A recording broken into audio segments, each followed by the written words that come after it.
Olá e bem-vindos a mais uma análise aprofundada. Hoje a gente vai mergulhar num capítulo que, nossa, parece um roteiro de filme, Mateus 14. É um capítulo de uma intensidade impressionante. Totalmente. E para guiar a gente, estamos com duas bíblias de estudo, a Roman e a NANA. Elas são ótimas porque não trazem só o texto, mas um monte de notas de rodapé com contexto histórico, cultural. Que fazem toda a diferença. Exato. E a nossa missão aqui é tentar entender a lógica por trás de uma sequência de eventos tão dramática. A gente começa com uma execução política no meio de uma festa, passa por um milagre que alimenta uma multidão inteira. E termina com Jesus andando sobre o mar. Isso! Como é que um capítulo começa com uma cabeça servida numa bandeja e termina com pessoas sendo curadas só de tocar na roupa de Jesus? Tem muito mais coisa acontecendo aqui, né? Sem dúvida. O que eu acho fascinante aqui é como o autor Mateus constrói um argumento quase visual. Ele não está só listando o que aconteceu. Não é uma crônica. Não mesmo. Ele está colocando dois reinos, sabe? Dois tipos de poder, um do lado do outro, num contraste brutal. De um lado você tem o reino de Herodes. Poder terreno. Exato. Um poder que acontece em palácios fechados, que é movido por medo, por orgulho, e que o resultado é morte. E do outro lado, o reino que Jesus representa. Que é o oposto. Completamente. Um poder divino, que acontece em lugares abertos, no meio do povo, movido pela compaixão, e o resultado é vida, é restauração. As notas de estudo ajudam muito a enxergar essa arquitetura por baixo da narrativa. E esse contraste já explode na nossa cara na primeira cena. A gente é apresentado a Herodes Antipas, o tetrarca. Ele ouve falar dos milagres de Jesus e a reação dele não é política, é puro pavor supersticioso. É medo, né? Sim, ele fala para os servos dele, esse aí é João Batista que ressuscitou dos mortos. É uma fala de alguém com a consciência pesada. Exato. O que já diz muito sobre o estado mental dele, e aí Mateus, de forma muito inteligente, nos joga num flashback para explicar essa paranoia. Isso, ele conta por que João estava preso. E era por um motivo bem específico. João confrontou Herodes publicamente sobre o casamento dele com Herodias, Que era a esposa do irmão dele. do meio-irmão, Felipe. Para a lei judaica, aquilo era um escândalo, era adultério. E João, como um profeta, não ficou quieto. E essa coragem do João, claro, coloca ele direto na mira de Herodias. A história toda se desenrola numa festa de aniversário, onde a filha de Herodias, que a tradição diz que se chamava Salomé, Certo. faz uma dança que agrada demais a Herodes. E ele, sabe, no calor do momento, talvez com um pouco de vinho a mais, faz um juramento público. Ele daria a ela qualquer coisa que ela pedisse. Uma promessa totalmente tola, movida pelo ego, e Herodias, que estava só esperando uma brecha, vê a armadilha perfeita ali. Perfeita. Ela instrui a filha que volta com o pedido mais macabro que se pode imaginar, me dá aqui, num prato, a cabeça de João Batista. É de gelar o sangue. É chocante. O texto diz que Herodes ficou contristado, ficou triste, mas ele se sentiu preso. Ele fez um juramento na frente de todos os convidados importantes, voltar atrás seria uma humilhação pública. Então, ele cede. E aqui que as notas de estudo trazem uma camada de realismo que é fascinante. Isso não é só um conto moral flutuando no tempo, entende? Tira da esfera da lenda, né? Exatamente. A nota da Alma nos conecta com o historiador judeu Flávio Joséfo, que não só confirma a prisão de João, como nos dá a localização, a fortaleza de Maqueros. Ah, então existe um lugar físico para essa história. Um lugar real, um ponto no mapa, a leste do Mar Morto. Isso transforma tudo. Um profeta foi executado por um governante cliente de Roma por criticar um casamento que provavelmente tinha grandes implicações políticas. A teologia está acontecendo dentro da história real, suja, da geopolítica da época. E se muda tudo mesmo. E a nota da Roman ainda bota uma pimentinha, sugerindo como que esses detalhes tão íntimos da festa podem ter vazado. Como assim? Ela menciona Joana, esposa de Cusá, que era administrador de Herodes. E essa Joana, mais tarde, se tornou uma seguidora de Jesus. É quase como se a gente tivesse uma fonte anônima de dentro do palácio. Nossa, que interessante. O quadro que se pinta, então, É o de um poder fraco. Herodes não age por convicção, ele age por pressão. Totalmente. Ele temia o povo, que amava João, mas temeu mais ainda passar vergonha na frente da elite dele. No fim, o orgulho venceu e a cabeça de João foi entregue. É o ponto mais baixo do poder humano nesse capítulo. É o poder que consome, que destrói, e é justamente nesse vácuo de escuridão que Mateus nos mostra um poder completamente diferente. O contraponto. O contraponto perfeito. Um poder que não acontece num palácio, mas num lugar deserto. E que não é movido pelo orgulho, mas pela compaixão. Ao saber da morte de João, Jesus se retira, ele busca ficar sozinho, mas a multidão o encontra. E a reação dele define todo o resto do capítulo. Ele não manda eles embora. O texto diz que ele sentiu íntima compaixão. A palavra grega para isso, splanchnisomai, é muito visceral. O que ela significa? Significa ser movido nas entranhas, sabe? É uma emoção física, profunda. Um contraste total com a frieza calculista do banquete de Herodes. E essa compaixão toda leva a um problema bem prático. O dia está acabando, eles estão num lugar remoto e tem milhares de pessoas com fome. Os discípulos, sendo lógicos, sugerem o óbvio. Manda o povo embora para comprar comida. A solução mais fácil, né? Mas a resposta de Jesus vira a lógica deles de cabeça para baixo. Ele fala: não precisam ir embora, deem vocês mesmos de comer a eles. O que é um teste de fé gigantesco, porque eles olham para os próprios recursos e o que eles veem é escassez. Temos aqui só 5 pães e 2 peixes. O lanche de uma pessoa, talvez. Exato.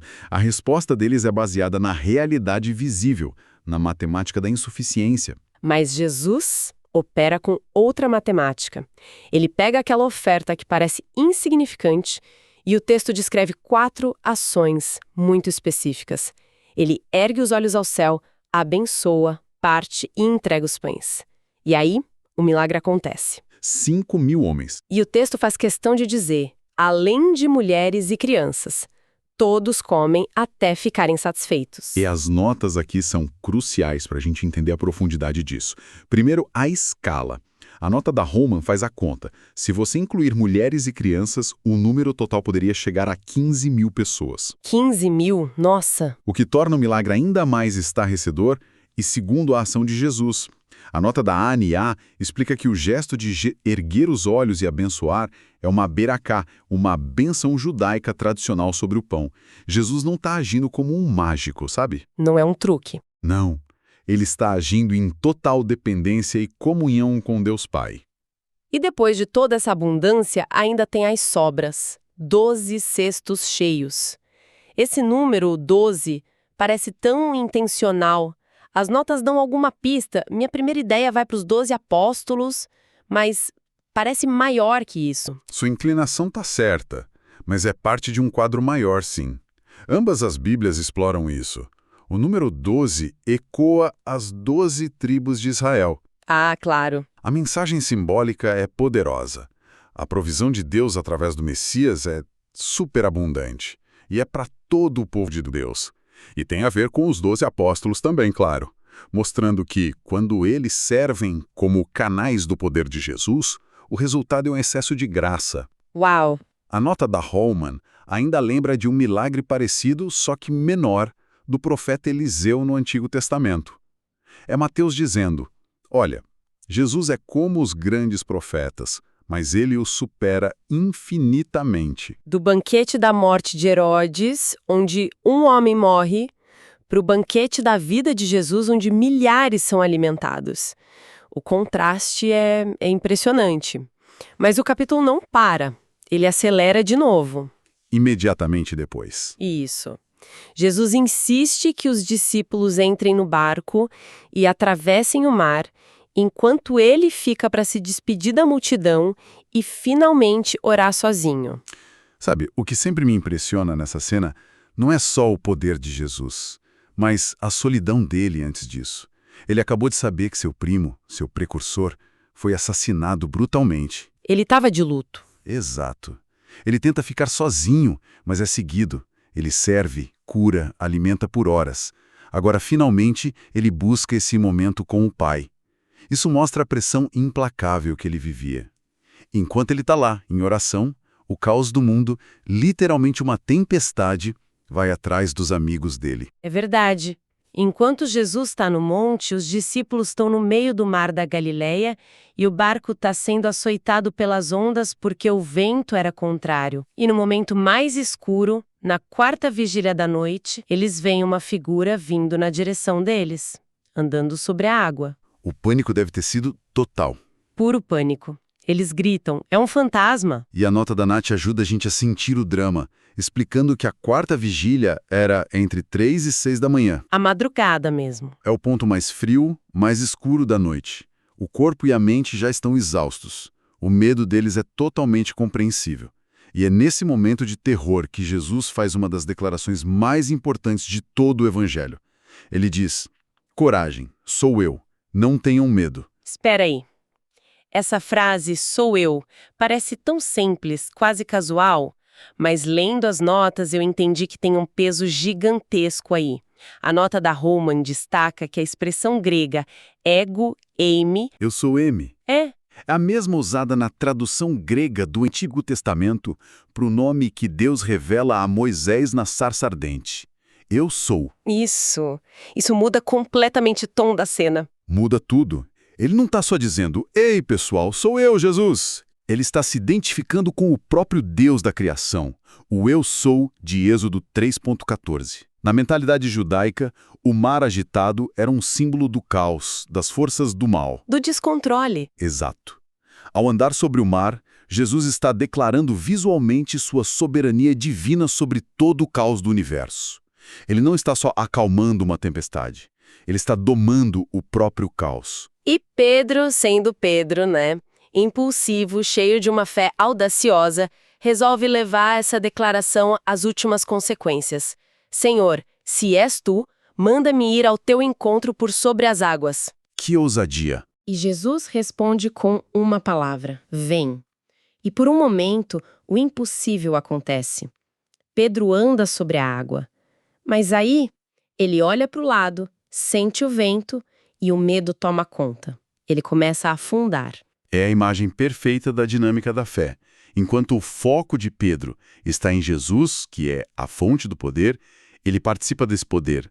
No instante em que o foco dele muda para circunstâncias, para tempestade, O medo paralisa. e ele afunda. Fé e medo são forças que nos puxam em direções opostas. Jesus o resgata e diz: homem de pequena fé, porque você duvidou.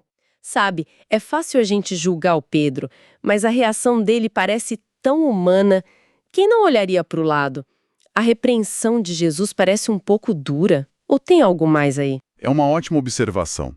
Eu não acho que seja uma repreensão de raiva, mas talvez de um certo desapontamento amoroso, sabe? Como um pai que vê o filho quase conseguindo algo incrível. Entendi. A palavra grega para duvidar aqui significa estar dividido em dois. A fé de Pedro não sumiu, mas ficou dividida entre a confiança em Jesus e o medo das circunstâncias.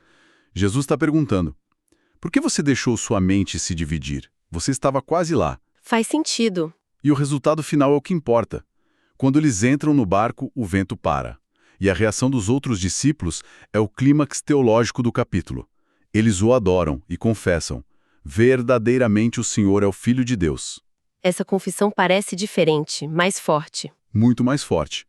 A nota da Holman enfatiza que é a primeira vez que os discípulos, como um grupo, fazem uma confissão tão explícita.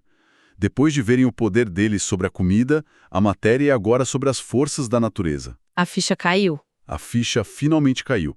Eles entenderam a implicação do eu sou que ele declarou no meio do mar. A adoração deles é a resposta certa a uma revelação da divindade. Então, depois de tudo isso, a decapitação, o milagre da alimentação, dominar a tempestade, a fama de Jesus atinge um outro patamar. Eles chegam em Genazaré e a notícia se espalha como fogo. Exato. O capítulo termina com uma cena que é a consequência lógica de tudo que veio antes. A nota da Aná nos localiza. Genazaré era uma planície fértil, muito povoada. A fama de Jesus não é mais um boato, É um fato. As pessoas não esperam mais que ele vá até elas.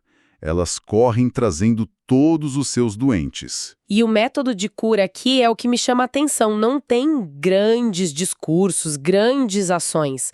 As pessoas só imploram para tocar, nem que fosse na orla da sua veste. E o texto confirma: todos os que a tocavam eram curados. A cura se torna quase contagiante.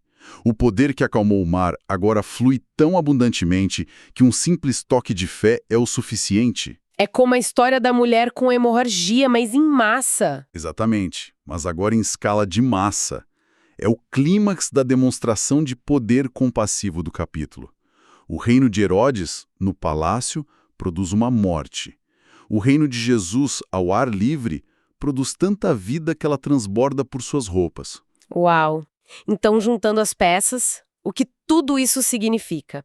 A gente passou da intriga sombria de um palácio onde o poder é usado para matar, para um campo aberto, onde o poder divino é usado para nutrir, e daí para um mar tempestuoso, onde esse mesmo poder acalma o caos e inspira adoração. É um capítulo de contrastes absolutos, né? Contrastes que mostram a falência do poder humano baseado em medo e orgulho, Uhum. e a suficiência do poder divino baseado em compaixão e fé. Exatamente. E isso levanta uma questão importante para a gente refletir, eu acho. O capítulo nos mostra duas reações humanas diante de uma autoridade superior. A gente tem Herodes, que tem poder político, mas cede à pressão e ao medo para proteger seu status. E temos Pedro, que não tem poder nenhum, mas tenta caminhar no poder divino e vacila por medo das circunstâncias. Dois modelos bem distintos. Pois é. Se a gente pensar no poder e na autoridade em nossas próprias vidas, seja no trabalho, na família, na comunidade a qual a gente se inclina mais, ao de Herodes, o da autopreservação a qualquer custo, ou ao de Pedro, o da fé que, mesmo que vacile, pelo menos tenta sair do barco.